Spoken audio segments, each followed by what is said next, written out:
National Minimum Wage Commission Chair Imraan Valodia has invited interested parties to make submissions on the Act relating to possible changes for 2025. The Commission will consider the ability of employers to carry on their businesses successfully and the impact of job creation on employment. Professor Valodia joins us now for more. Prof, a very good afternoon to you. Thank you very much for your time. And your call, of course, comes amidst a big debate as to whether even what we have currently as around the minimum wage is in fact ideal or meets or what other people believe is the necessary criteria, some of them feeling it's actually way too low. Yeah, I think there are views on all sides. So there are some people who would argue that it's too low. There are some who would argue that it's too high. The task that we have, the task that we have is to make recommendations to the minister on the kind of increase for 2025. For us to be able to do that, part of the process involves us kind of hearing from the public, and the call is really in line with that. So in terms of the law, the Minimum Wage Commission has a public consultation process. We then process all of that information. We look at all of the other things that we need to look at. So we have research on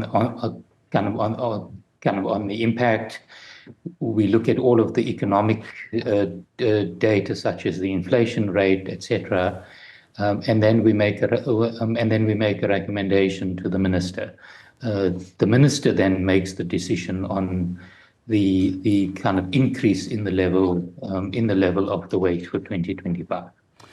But you have, as the Commission, already committed to hikes each year, haven't you?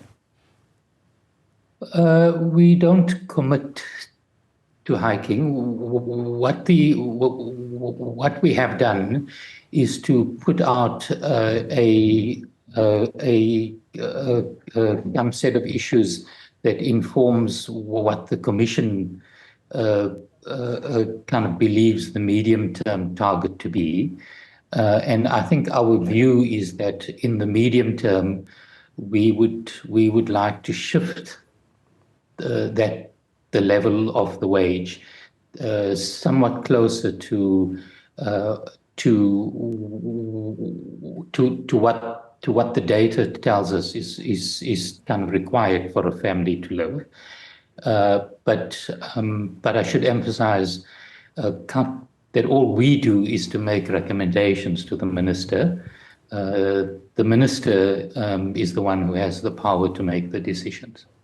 Of course, whatever recommendations you make, you always make them in consultation with all stakeholders.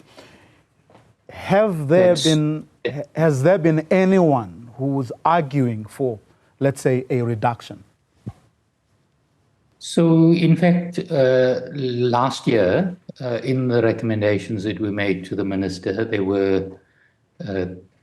there were 3 recommendations that were sent to the minister, and these are all in the public domain. So, kind of anyone who wants to read them is kind of free to do so. The first recommendation was from the majority of the members of the Commission. There were then two minority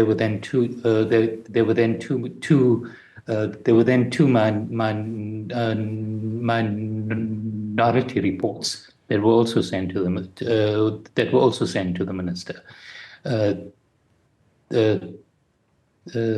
The minister then applied himself. At the time, it was he applied himself to can really to consider all of the reports, and he made the decision to go with the recommendation of the majority. Looking at the economic indicators currently, is there any likelihood, or let me put it this way, as things stand, how do you think, in what direction could you lean at? Because, that's an objective reality, the reality of economic indicators, at least as they stand. Things may change, of course, but as things stand, how are you likely to be persuaded? Look, so I don't want to influence what the public says. We are conducting a public consultation process, and people are free to make any kind of suggestions that they wish to. So members of the union movement, members of the business community, kind of the general public, kind of NGOs that are concerned about incomes of kind of low-income households, etc., are all free to make any suggestions that they wish to make.